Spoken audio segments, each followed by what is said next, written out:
last presentation, we talked about vibrations and waves, and now let's look at how these vibrations and waves can produce sound. So there's an old riddle or paradox that says if a tree falls in the forest and there's nobody around for hundreds of miles to hear it, does it make a sound? And a physicist would tell you, of course, yes, it does make a sound because sound is a form of energy that exists whether or not there's anyone around to perceive it. Most of the sounds that we hear are waves that are produced by the vibrations of matter. So think about some of our musical instruments, say stringed instruments like pianos, violins, and guitars. The sounds produced by us plucking or striking these strings and creating vibrations. In things like saxophones or clarinets, there's a vibrating reed that's set in motion when we blow into the instrument. Or even our own voice, the vibration of our vocal cords creates that sound.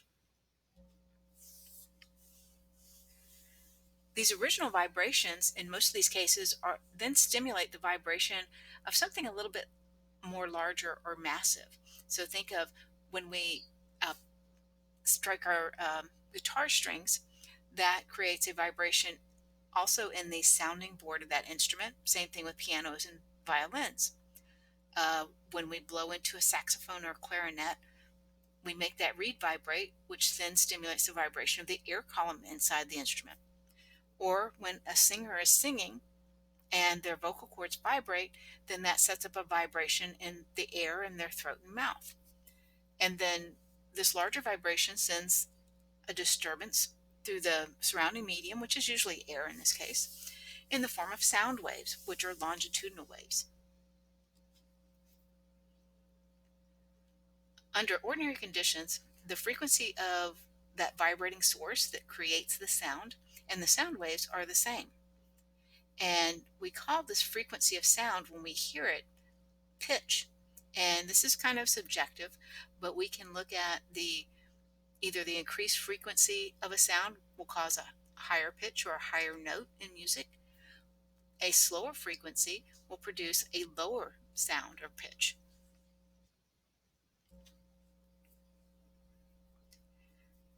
Young people can usually hear pitches corresponding to frequencies between about 20 hertz and 20,000 hertz. And as humans grow older, the limits of our hearing start to shrink, especially at the high frequency end. So you might notice that some of your older relatives, your grandparents or whatever, might have trouble hearing the higher frequency sounds. Um, and there's been several ways that people have used this. For instance, sometimes middle schoolers or high schoolers will download a very high pitched ringtone that their teacher, who might be in her 30s or 40s, can't hear. Or there have been cases where, to prevent, say, teenagers from loitering in an area, they might play over a loudspeaker a very high pitched frequency that adults can't hear, but it annoys the teenagers, and so they don't loiter there. I've also posted a link if you want to test your own hearing capacity. I've posted a link to a YouTube video where you can actually uh, experiment and see what tones you can hear and what tones you can't hear. Sound waves that have frequency below 20 hertz are called infrasonic. And so these we can't hear those frequencies. We don't have the capacity to hear them. Other animals, however, can hear infrasonic. For instance, whales and elephants often communicate with each other via infrasonic waves that we personally can't hear as humans. Sound waves that have frequency above 20,000 hertz are called ultrasonic. And again, these are too high for us to hear. But there are animals that can hear what to us is ultrasonic frequencies. For instance, bats and dolphins and some other animals can hear frequencies much higher. Even familiar animals like dogs can hear at higher frequencies than humans, which is why we can have dog whistles that when you blow it, you can't hear it, but every dog in the area can hear it. So, but it's important to realize we can't hear infrasonic or ultrasonic sound. It's outside of our range of hearing. Now, do you think this means that these sound waves can't affect us? Well, that's kind of up for question because there have been some theories that infrasonic sound, which are below our range of hearing, Sometimes infrasonic sounds can be caused by, say, underground streams or pressure in the bedrock beneath, say, a dwelling. And there's been some researchers who think that these infrasonic sounds, which have been known to cause feelings of anxiety, might be responsible for reports of, say, haunted houses. That actually people are being exposed to infrasonic sounds and it's causing those feelings of anxiety or dread. And so they get freaked out and they think there's ghosts here. So, what can transmit sound? And basically, any elastic substance, where, and by elastic, I mean where the molecules can move within that substance, can transmit sound. And of course, that includes our solids, liquids, gases, and plasmas. So, our four most common states of matter are capable of transmitting sound. But we have to have sound be transmitted, we have to have some type of media. Sound cannot travel through a vacuum. In our elastic liquids and solids, the atoms are relatively close together. And so when one of them is set to motion, the other neighboring atoms can be set and respond pretty quickly to that motion. And so these types of matter can transmit energy with very little loss of signal. And sound travels about 4 times faster in water than in air because the molecules are closer together and so can transmit that pulse of sound faster. And if we have a solid object such as steel, sound travels about 15 times faster in steel than in air.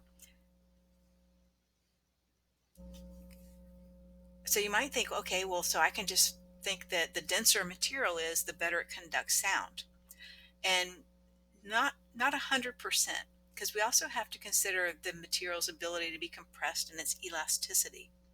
So for example, let's look at air. Sound travels faster in moist air than it does in dry air, even though moist air is less dense than dry air. So we can't always just go on density alone.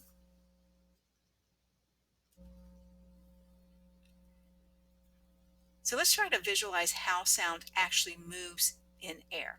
And sound is a longitudinal wave in which the waves are actually moving in the direction of the energy. So let's say you have a room that has an open window in it. And when you push open the door to go into the room, you create kind of a pressure in the air or a pulse in the air that pushes those molecules of air together and causes a high pressure area that we call a compression. And so you can see in this picture up top, we come in, we open the door, it compresses the air, and you can even see the curtain here in the open window will react to that by the curtain will flap outside the room. But now let's say we close the door, and now we're actually pushing some of the molecules in the room out of the door. So we're creating a low pressure area called that rarefaction. I'm sorry, rarefaction. I always want to put an extra R in there. And when this happens, we create that low pressure area, and you can see it kind of pulls the curtain of the room back in. So the opening of the door compresses the air and creates a compression. Closing the door creates a low pressure area called that rarefaction. And the same thing happens when we have something vibrating and creating a sound. So here we have our tuning fork, and as it vibrates, as the tuning fork vibrates this way to the right, it compresses the air, creates those compressions. As the tuning fork vibrates back the other way, it lessens the pressure of the air and creates those rarefactions.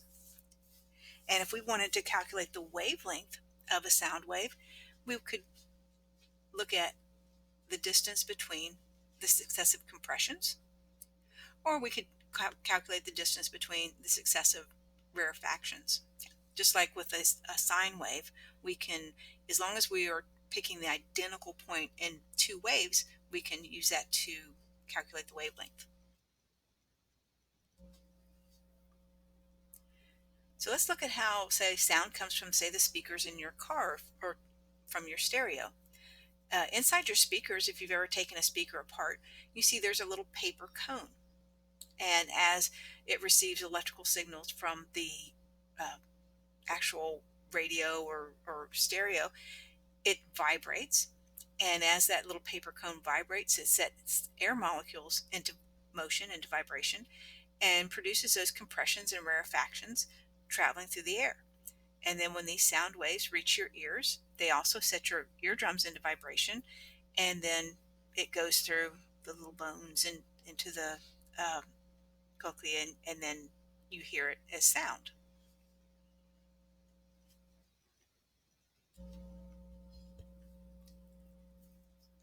So thinking about sound, you might have noticed, say if you're at a baseball game and you're way up in the nosebleed seats, and you hear the player hit the ball with the bat, you can see the ball. You can see that action. You can see him hit the ball before the sound reaches you.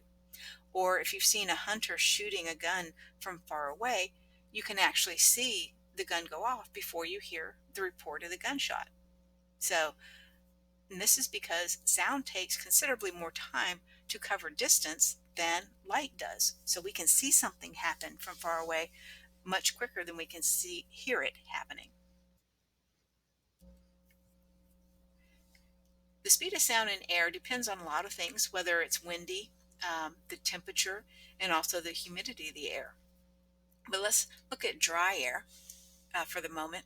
At 0 degrees centigrade, the speed of sound in dry air is about 330 meters per second. And then as we warm the air, this is going to allow the sound to move faster. So for each degree we go above 0 degrees Celsius, the speed of sound increases by zero point 0.6 meters per second. So let's say we increase the temperature 10 degrees to 10 degrees Celsius. So that would be 10 times zero point 0.6. And so that increases our speed of sound by 6 meters per second. So now the speed of sound at 10 degrees Celsius would be 336 meters per second.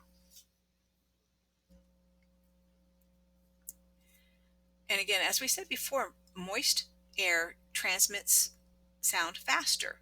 Water vapor increases the speed. Water is unable to be compressed, and so when the movement of the molecules hits the water, it transmits that wave much quicker because it can't be compressed and absorb that energy. Also, as we warm the air, that increases the speed. As the air molecules are moving around more, then they bump into each other more, and so they can also transmit that energy quicker when it's warmer.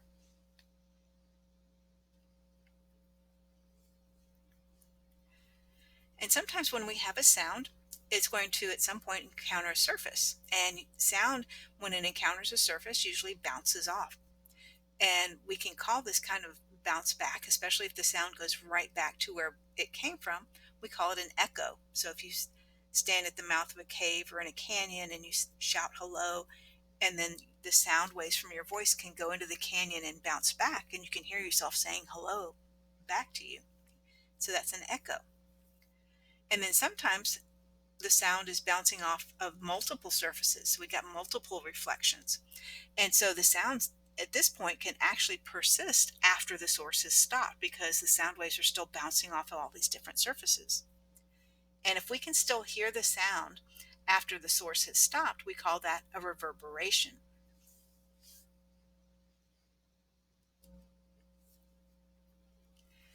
If our sound hits a smooth surface, it's going to reflect back at basically the same angle it hit the surface. And so this means most of the sound is going to be carried back.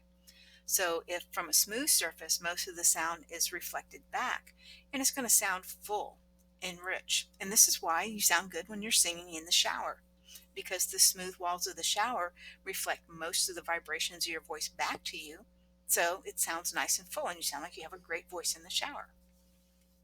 Surfaces that are irregular are a little bit more absorbent, so the sound is not reflected back as much and is dull and muffled. And you can experience this if, say, if you've ever gone into an empty house and that has, like, say, hardwood floors and everything. And as you walk in, it's like your footsteps are echoing and sound really loud. And if you talk to your friend, it echoes through the empty house. And that's because most of the surfaces in that empty house are smooth and it's reflecting back to you. But if you go back to that same house after somebody's moved in, and let's say they put rugs on the floor, they've hung curtains, they have furniture, now the surfaces are much more irregular and a lot of the sound is absorbed. So your footsteps don't echo. When you speak, it doesn't kind of ring all through the room.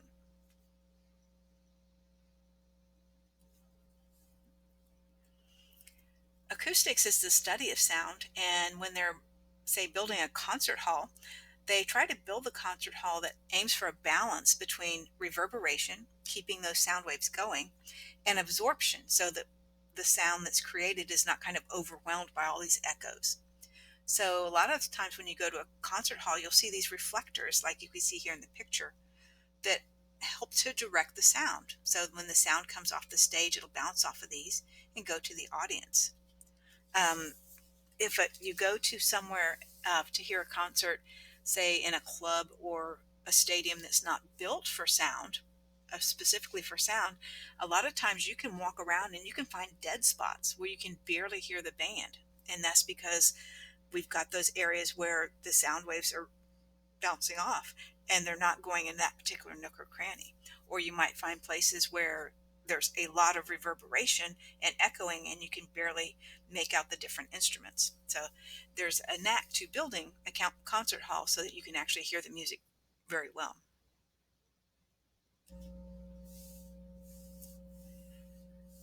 Sometimes when sound waves are traveling through a medium, they can actually bend. And this happens when parts of the wavefront travel at different speeds. And this occurs when we have mainly temperature variations in the medium that the sound is traveling through. And we call this bending refraction of sound. So let's look at this picture here. So we have our dog, and he's trying to call the dog with the horn. If there's cool air on top and warm air on the bottom, well, we just talked about how sound moves faster in warm air, right? So as the sound wave travels through these two layers of air, it's going to travel faster in the warm air and slower in the cool air. And just like playing crack the whip, when you're skating, the person on the outside of the curve is going to move faster than the person on the inside, right? So now this wavefront is moving faster on the warm air side than the cool air side. So it actually bends or refracts that sound wave. And look, it bends up and it misses the dog. So he doesn't know that the boy is trying to call him over there. But let's now reverse our layers of air. Let's have the warm air on top and the cool air on the bottom. And now the sound wave is moving slower in that cool air towards the ground. And so it's going to refract or bend towards the ground. And look, now the dog hears the horn.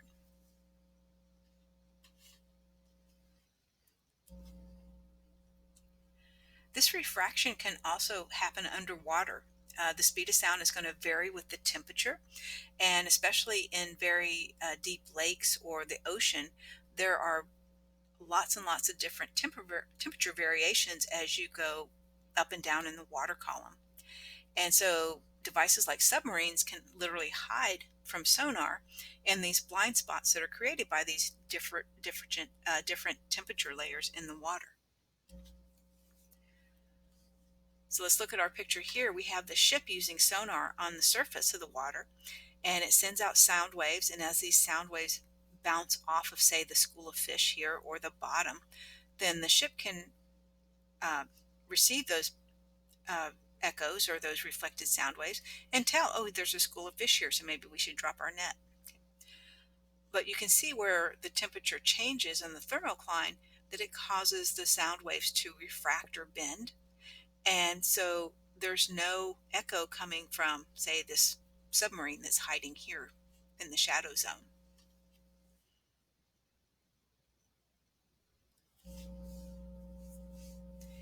We can use these principles of reflection and refraction for diagnostic purposes in healthcare, for instance, in ultrasound imaging. We can send ultrasonic waves into the body, and our different body tissues reflect and refract these waves differently, depending on things like, oh, the water content of the tissue, the density of the tissue, and other things.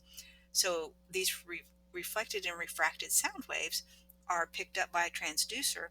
They go to a computer, and that computer translates all these different reflections and refractions into a visual image. And you see, for instance, here we can see a baby in the womb that's been picked up by ultrasonic waves.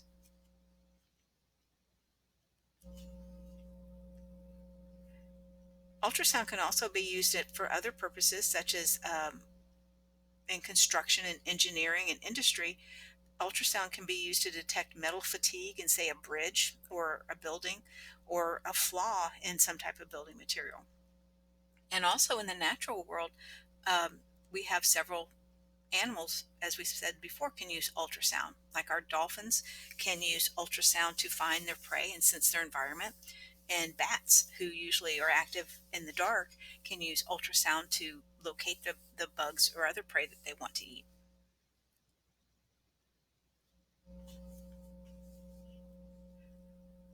Once we have vibrations, we can also set up other vibrations in objects by that vibrating force. And this sets up more air in motion and the sound is louder. Like we talked about the sounding boards in musical instruments such as violins or guitars. And we call this forced vibrations. You can also do this, say if you're listening to music on your cell phone, and the speakers in the cell phone not the greatest, but if you put your cell phone in a, say, a large coffee mug or a box, it will set up those forced vibrations in the box or the coffee mug, and the music will actually sound better.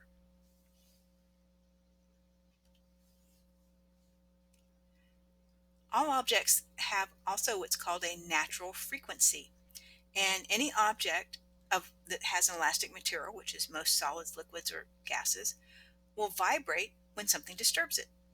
And so it has its own unique frequency or set of frequencies and creates a unique sound. So think about if you have a hammer and you hit concrete, it makes a certain sound, a certain frequency. If you use that hammer to hit a sheet of metal, it makes a different sound or a different frequency. Or if you use that hammer to hit a plank of wood, that's going to have yet another unique frequency and unique sound. And this natural frequency is dependent on the elasticity of the material and also the shape of the object.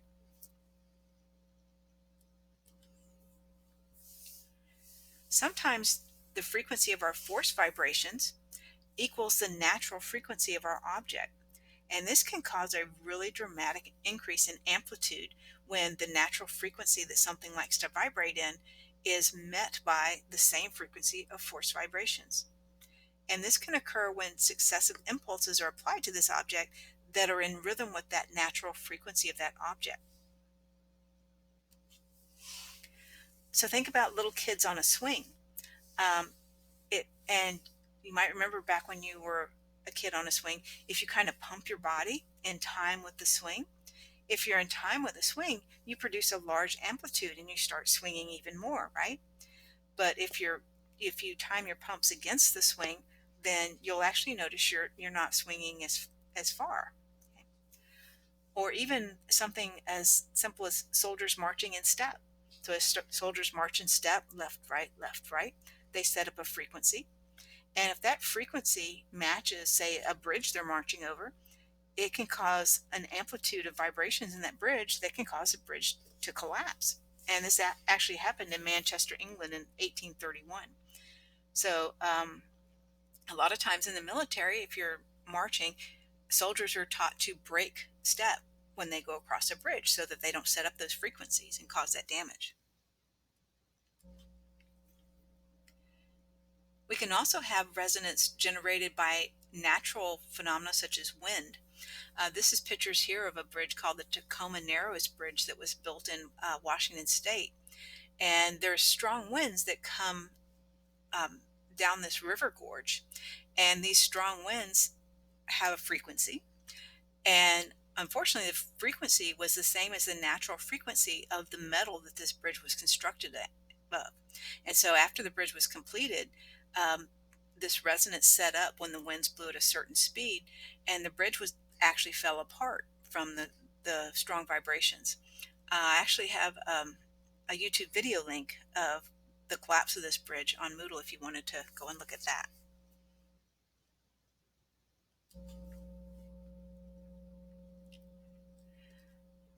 We spoke briefly about interference in the previous presentation. You might remember that this is a property of all waves, and it's caused by the superposition of waves that either reinforce each other if their crests and troughs match, or they can cancel each other out if the crests and troughs are opposite each other. Interference is very useful to physicists because it's one way we can determine if something actually is a wave. For instance, light has interference patterns so that we know that light is in some respects a wave. Sound has interference patterns, so we know it's a wave. The motion in water is a wave because we can see interference patterns there as well. So in this picture, we can see kind of how these superpositions work. In A up top, we can see that the waves are identical, and so their troughs and crests match up, and so we have increased amplitude. Same thing happens when we have the longitudinal wave in B. The compressions and rarefactions match up, so now we have increased intensity in that wave. But now in C, we have our two identical transverse waves, but they're out of phase and they cancel each other out. So now we have no wave. Same thing can happen with our longitudinal waves. If they're out of phase, they can cancel each other out, and then we wouldn't have any sound. So when the mirror image of a sound signal is combined with the original sound signal, the sound gets canceled. And this is how noise canceling headphones work. The noise canceling headphones receive sound from the outside, and as they detect sound coming from the outside, they create a mirror image of that sound, and it cancels it out so that when you have the headphones on your head and you turn them on, you don't hear that outside sound.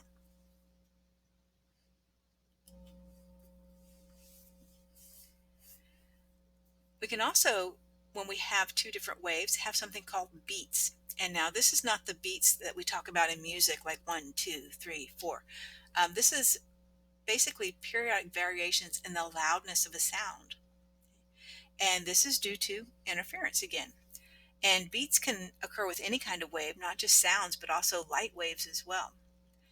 And so we can see here how this happens.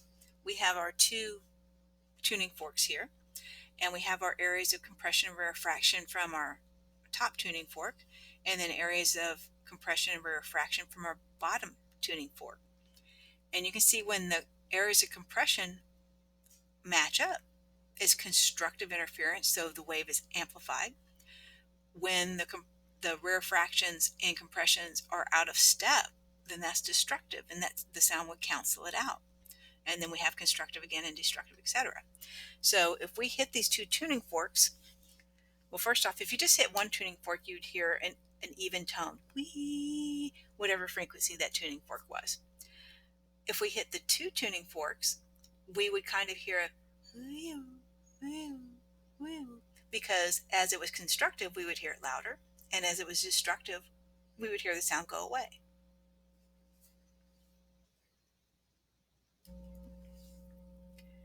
And we can use beats.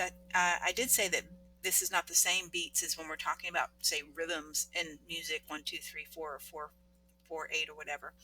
But beats can also be, these type of physical beats can also be used to tune musical instruments. So let's say you have your guitar, your violin, or whatever, and you need to tune it.